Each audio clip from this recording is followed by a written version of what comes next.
Au cœur des montagnes éthiopiennes, à 500 km d'Addis Abeba, la capitale, une équipe d'archéologues fouille pour la première fois un site hors du commun, Lalibela. Jusqu'à présent, seule une légende en racontait l'histoire.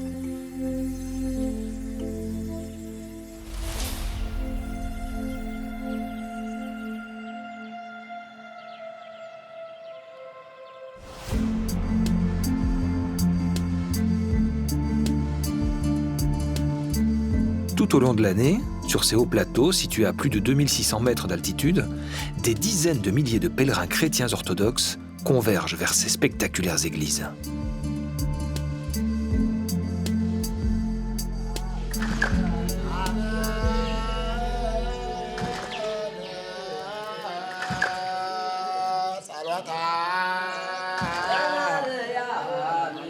Ils viennent des 4 coins du pays. Ce qu'il y a d'extraordinaire ici à Lalibela, c'est le fait que toutes les églises sont creusées sous le niveau du sol, dans la roche, sur plusieurs dizaines de mètres de profondeur et d'un seul bloc. Je suis ébloui par ces 12 églises creusées dans le roc. Bété Emmanuel, sculpté sur 3 niveaux. Bété Libanos, attaché au rocher par son toit. Ou encore Médané Alem, la plus vaste église monolithique au monde. Lalibela est le plus grand site chrétien d'Afrique.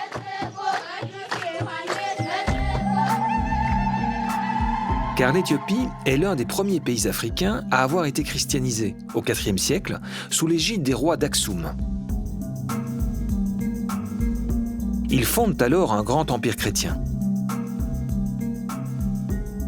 Mais au 7e siècle, l'islamisation du bassin de la mer Rouge entraîne son déclin.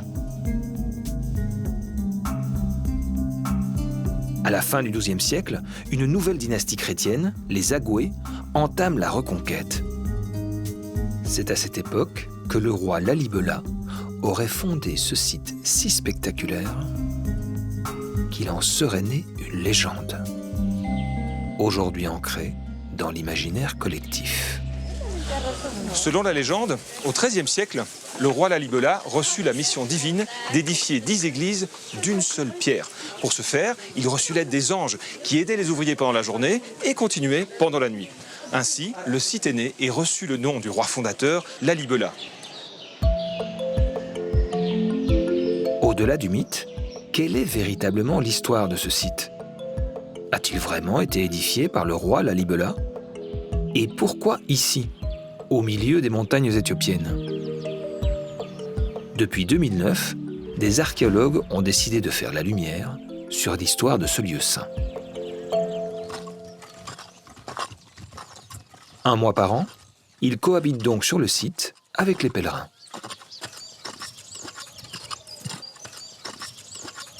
Marie-Laure Dera co-dirige ce chantier de fouilles totalement inédit. Quand on a commencé à travailler ici, il faut bien avoir en tête qu'il n'y avait pas de fouilles qui avaient été menées jusqu'ici à Lalibela. Mais on ne connaissait rien de ce site avant? On connaissait par des analyses architecturales, artistiques, de l'histoire de l'art, etc. Et puis sinon, on connaissait la légende. Voilà, ce roi du XIIIe siècle qui crée Lalibela. Et nous, on a voulu tout reprendre à zéro, faire confiance à la fouille, à l'étude et se poser des questions simples.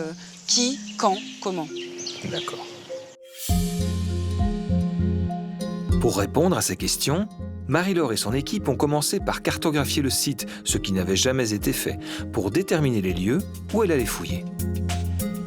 Ils ont mis en évidence 3 grands groupes d'églises.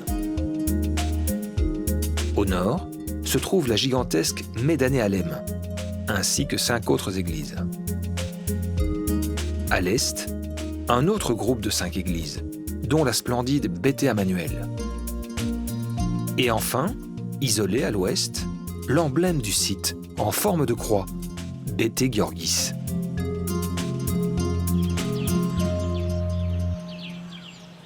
Mais par où commencer? Une question à laquelle il était très difficile de répondre. car ce site était réputé impossible à fouiller. En effet, ici, quand on descend dans le sol, on ne remonte pas le temps. Tu vois, Peter, ici, on a quelque chose d'assez intéressant d'un point de vue archéologique. C'est que les églises sont creusées dans le rocher. Si bien que quand on arrive en bas de ce rocher, on est dans les niveaux les plus récents, puisqu'on creuse étape par étape. Et le haut, le niveau du sol, correspond aux niveaux les plus anciens. Alors que, comme tu le sais, évidemment, lorsqu'on fouille, généralement, on commence par le niveau du sol qui est le niveau le plus récent, et puis on descend, on descend, on descend, et on tombe sur le passé le plus ancien. On est donc dans une stratigraphie inversée. Tout à fait. Pour dater la construction de ce site, il faudrait donc fouiller la partie la plus ancienne, c'est-à-dire les toits des églises. Mais ils sont en pierre. Aucun indice chronologique ne peut en être tiré. Marie-Laure et son équipe ont donc décidé de fouiller un peu plus loin, dans les déblais de creusement des églises.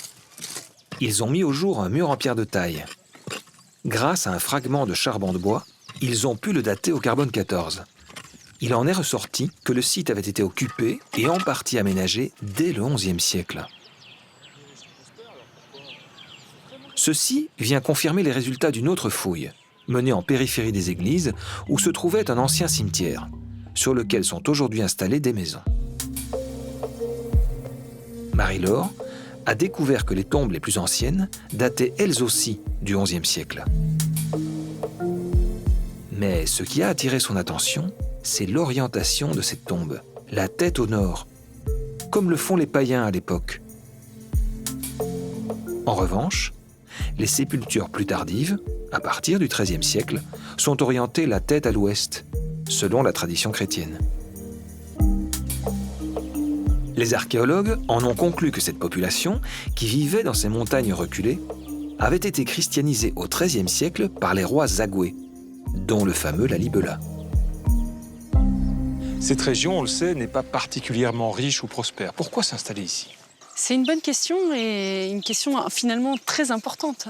À un moment donné, émerge une nouvelle dynastie, la dynastie des rois Zagoué, qui, elle, est vraiment solide et est capable de reconstruire, de rebâtir un royaume chrétien puissant. C'est une véritable renaissance. Et cette renaissance, elle se fonde notamment sur de la christianisation. Vraisemblablement, en christianisant de nouveaux territoires, il y avait la nécessité de s'implanter sur ces nouveaux territoires. Les rois Zagoué seraient donc venus au XIIIe siècle sur ces terres païennes dans un esprit de conquête, pour asseoir leur pouvoir. Après le quand, vient le qui. Est-ce bien le roi Lalibela qui aurait commandité ces églises, comme le dit la légende? Pour répondre à cette question, Marie-Laure a étudié Bété Gabriel Roufaël. Cet ancien bâtiment a visiblement été excavé par les païens, puis transformé en église. Alors, comme tu peux le voir, on a ici 3 fenêtres qui ont été percées en regardant vers l'est pour que la lumière du soleil levant rentre dans la chapelle. Et donc, la création de ces fenêtres permet la création d'une chapelle et donc la transformation en quelque chose de chrétien. Car toutes les chapelles chrétiennes doivent avoir des fenêtres à l'est. Le percement des 3 fenêtres a contraint à tronquer le pilier engagé qui est juste au-dessus. Voilà. Exactement. À partir du moment où ils creusent les 3 fenêtres, évidemment, ce pilier engagé pose un problème. Ils l'ont tronqué et ils ont percé les 3 fenêtres. Mais c'est à l'intérieur de Bété Gabriel Roufaël que Marie-Laure a trouvé un indice essentiel pour faire avancer son enquête. Un autel qui porte une inscription en guèze, la langue liturgique éthiopienne. C'est une dédicace du roi Lalibela qui dit Ange Gabriel intercède pour moi et finit ici très exactement, on peut lire cette inscription, donne-moi en partage ton royaume, pour moi ton serviteur, le pécheur et fautif, Lalibela. Amen. Et c'est donc une prière que le roi Lalibela adresse à l'archange Gabriel en dédiant cet autel à l'archange Gabriel. Et pour nous, c'est le témoignage que Lalibela est sans doute le fondateur de cette chapelle pour laquelle on a creusé des fenêtres. D'accord. Et on a d'autres documents qui en attestent? Oui, alors je t'ai apporté une copie d'un manuscrit sur lequel figure une donation du roi Lalibela pour l'entretien du clergé des églises. Et donc là encore, c'est un témoignage supplémentaire de l'action très importante du roi Lalibela pour que les églises du site existent finalement. Oui, donc semble-t-il, il est à la fois le commanditaire et le bienfaiteur de toutes ces églises. Tout à fait. La légende disait donc vrai. Le roi Lalibela serait le fondateur de ces églises.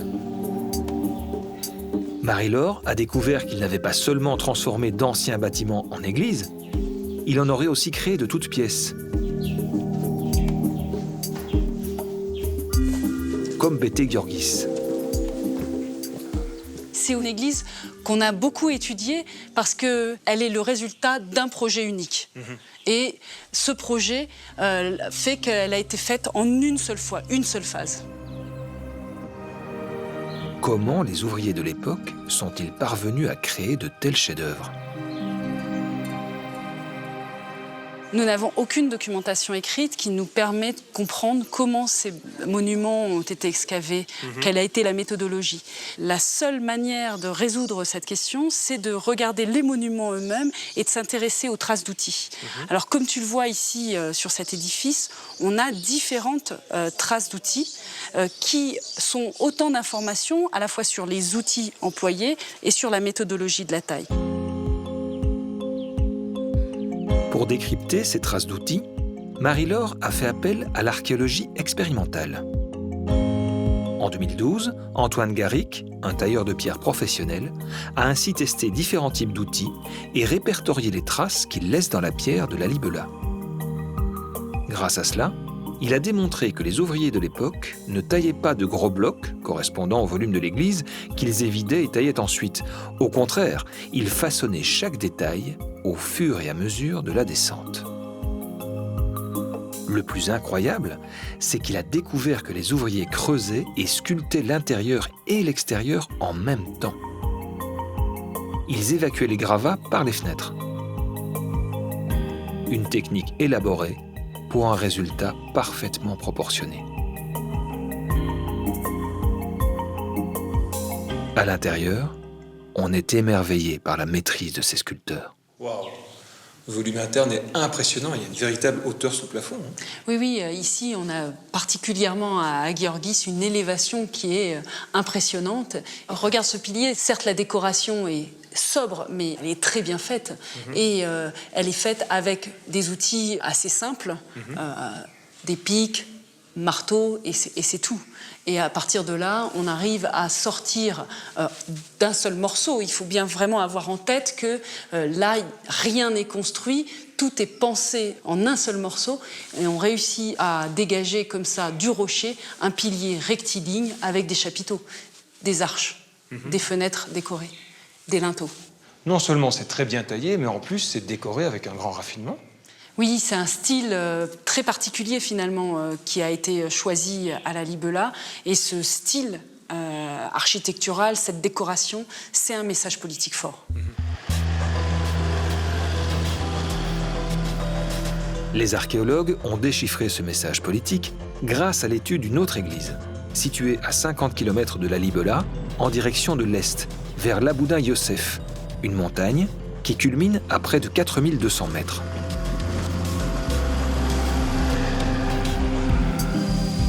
Kidane Georgis m'accompagne. Il est expert en conservation du patrimoine et s'est révélé précieux pour l'enquête de Marie-Laure. Voici l'église Yemre Anakristos. Je voulais que tu la vois car son architecture est caractéristique du style aksoumite, ce qui en fait une église très importante dans la tradition éthiopienne. Ce style aksoumite fait référence au royaume d'Aksum, qui a converti l'Éthiopie au christianisme à partir du IVe siècle. C'est un style ancien, caractéristique de la dynastie Aksumite. Regarde cette façade. Elle est faite de rentrants en bois et de saillants en pierre, recouverts de plâtre.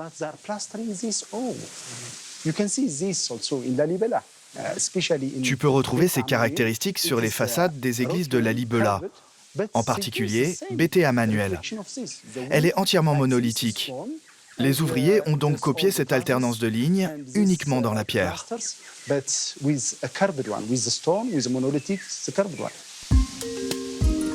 On retrouve ces rayures horizontales, notamment sur la façade de l'église Bete Emmanuel. Ces bâtis, ces poutres transversales qui sortent du mur, au niveau des encadrements, des portes et des fenêtres, sont aussi systématiquement reproduits dans le roc. En fait, l'église Emmanuel transcrit dans la pierre le style aksumite. Mais pourquoi imiter ce style ancien à Lalibela ? Les rois Zagoué veulent qu'on les identifie à l'Empire Aksumite, connu pour avoir été un royaume chrétien très puissant. Quand les Zagoué arrivent dans la région de Lalibela, ils veulent montrer qu'ils sont une dynastie très religieuse et que leur arrivée au pouvoir va engendrer la renaissance du christianisme dans le pays. Donc c'est une façon de légitimer leur pouvoir. Tout à fait. C'est une légitimation de leur pouvoir.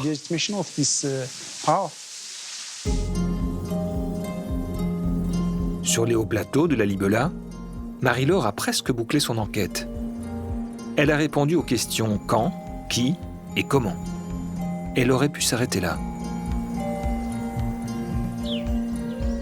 Mais en étudiant attentivement les façades de ces églises, elle a découvert que l'histoire architecturale du site s'était poursuivie bien au-delà du règne de Lalibela.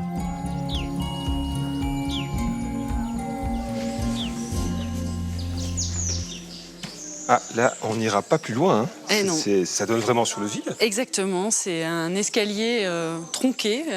Et donc, c'est l'un des éléments, l'une des anomalies en fait, sur le site qui nous a aidés à réfléchir aux différentes phases d'évolution du site et à se demander pourquoi on construit un escalier et puis on décide finalement de faire cet escalier aller dans le vide. Et bien sûr, les gens n'ont pas souhaité faire un escalier dans le vide, donc c'est bien qu'il y a eu deux moments très différents. Un moment où l'escalier donnait sur une cour à un niveau de sol très différent et à un moment donné où on a été obligé de surbaisser ce niveau de sol et de tronquer l'escalier.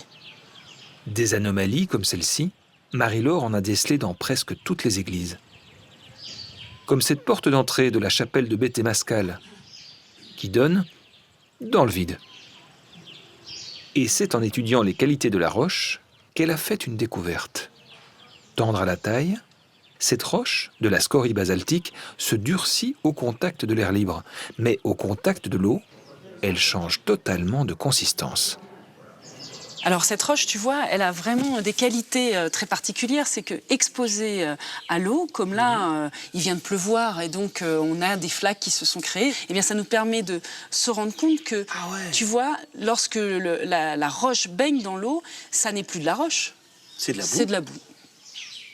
Et donc, on comprend bien à ce moment-là pourquoi, lorsqu'on a des véritables cours, des véritables piscines à ciel ouvert, eh bien, à un moment donné, ces énormes flaques que pouvaient représenter les cours des églises, il a fallu faire en sorte qu'elles n'existent pas, donc drainer l'eau, la faire s'évacuer et surcreuser pour trouver de la roche saine à nouveau. Et on taille, et on retaille, et on retaille, et comme ça, au fur et à mesure du temps. Au fur et à mesure du temps. Marie-Laure et son équipe ont étudié ce que l'on appelle le phénomène de la goutte d'eau. Par la simple chute d'une goutte et de ses projections, ces deux piliers ont été totalement érodés à leur base. Les ouvriers ont donc abaissé le niveau de sol une première fois pour atteindre la roche saine, qui n'a pas été altérée par l'eau. Mais l'érosion a à nouveau fait son œuvre. Après un effondrement, ils ont creusé une deuxième fois, puis une troisième fois, jusqu'à atteindre le niveau de sol actuel. Ainsi, certaines églises ont été remaniées bien après le règne de Lalibela. Les phases que tu évoques suggèrent une histoire très longue. Oui, exactement. C'est là que c'est intéressant, c'est que d'avoir ces phases très différentes de transformation du site nous indique que le roi Lalibela, c'est certain, a eu un rôle essentiel dans le site, mais il n'est pas le seul à avoir fait quelque chose ici. Et c'est une histoire longue de Lalibela qu'on découvre ici et qui est extrêmement intéressante. Aujourd'hui, pour lutter contre cette érosion permanente, de grands toits protègent ces églises des attaques de la pluie.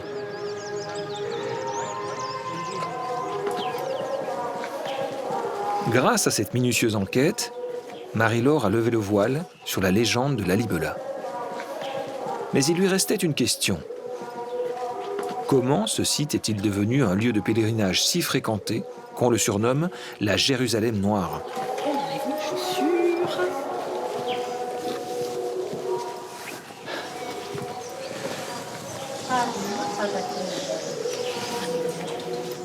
C'est à Beth et Golgotha, l'église qui abriterait le tombeau du roi, que se trouve l'explication.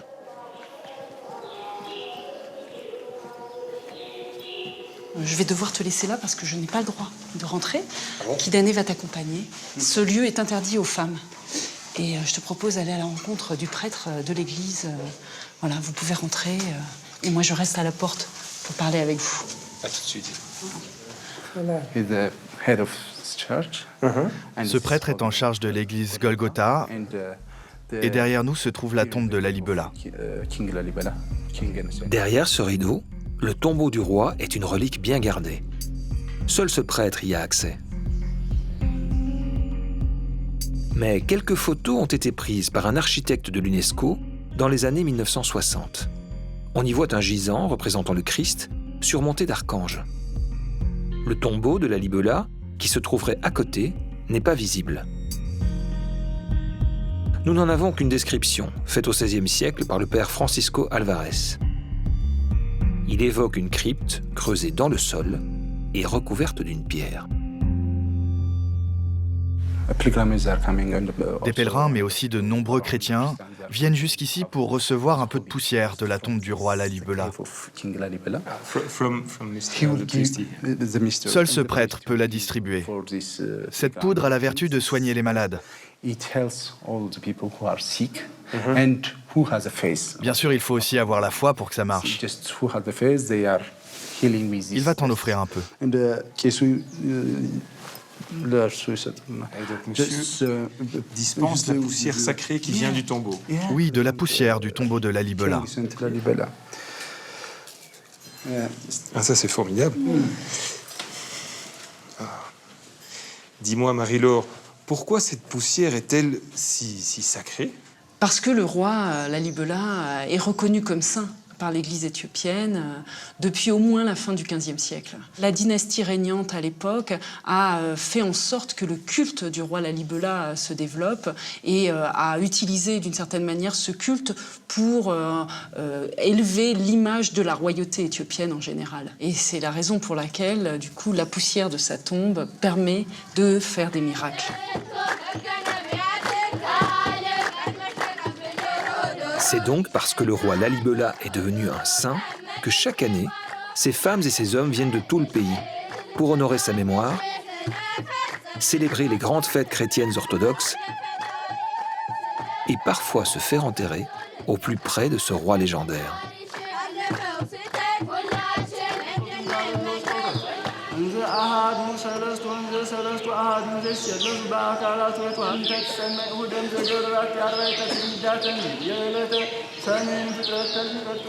Ce qui est fascinant dans ce site, c'est qu'il est toujours en activité. Ici, il y a plein de gens. Oui, le site n'est pas mort avec Lalibela. Ce site est toujours vivant. Certes, c'est un site où on vient se faire inhumer, c'est un site pour les morts, c'est une vaste nécropole. C'est aussi un site totalement vivant où il se passe encore évidemment des cérémonies et c'est pas du tout quelque chose d'artificiel. Ces cérémonies ne nous disent pas ce qui se passait au XIIIe siècle. Elles nous montrent bien que la société n'a pas cessé d'évoluer, que le site n'a pas cessé d'évoluer et c'est toute l'ampleur de cette histoire-là qui est intéressante également. Bien sûr, depuis les premiers creuseurs jusqu'à aujourd'hui.